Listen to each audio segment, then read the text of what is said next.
Hi, I'm Bob Ryan, and this is Globe 10.0. With me today is Chad Finn. What with all the football, hockey, and basketball talk, this being, of course, the frigid January, month of January, something very interesting happened over the weekend, Chad. The Tampa Bay Rays signed both Manny Ramirez and Johnny Damon. So how much do you think they will affect the American League East fortunes?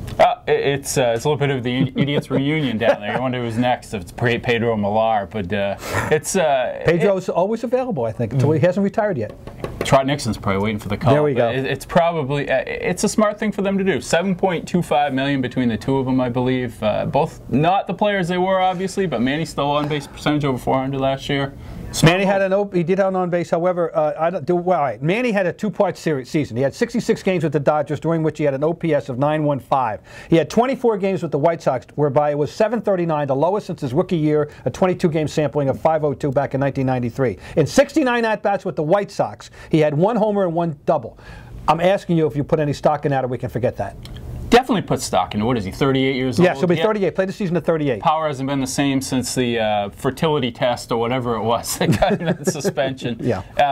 But he's still a guy who's been able to get on base after that. And I think the Rays know what they're getting. All right. Now, Johnny Damon will play the whole season at 37. We all know that he was going to be adversely affected by going from Yankee Stadium, where he had 24 home runs in 09, to an airport in Comerica Park. Yeah. And his numbers reflect that he's down, among other things, home runs 24-8 last year. He scored 26 fewer runs. He drove in 31 fewer runs. But here's one I'm going to throw at you that tells me that there's two things we know. One, he still works counts. He still drives pitchers crazy. He's still a great guy in anybody's batting order, right? Yeah. Number two, in 09, at age 35, he stole 12 bases, was thrown out 0 times.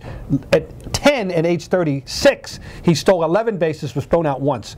The legs are still there. And the brain is still there. He knows when to pick the spots. That's the thing, too. The brain is still there. They have the young outfielder, Desmond Jennings, coming along. I can't think of a better guy to tutor him than Damon. I might also add that he matched his doubles total. His doubles total was exactly the same last year as it was in New York.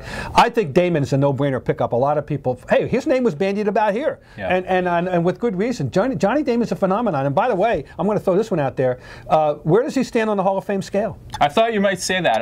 I want to see him play long enough to have a really legitimate argument, because he's got a totally unique career. If he gets to 3.000, I don't think so how they're going to deny him that. Do you? Absolutely not. I don't think so. And he has a real chance to do that, because there's no evidence that he's slowing down terribly. This is going to be interesting to see. We're going to have so much more knowledge about this a year from now, because the ballpark factor is so extreme when going from New York to Detroit, and now he's going to a ballpark where you can put up numbers. Yeah, he'll still get on base. He'll still work the count, and he's going to have tremendous value. And you know what the best part is? We got him 18 times this year in our division. Thank you very much.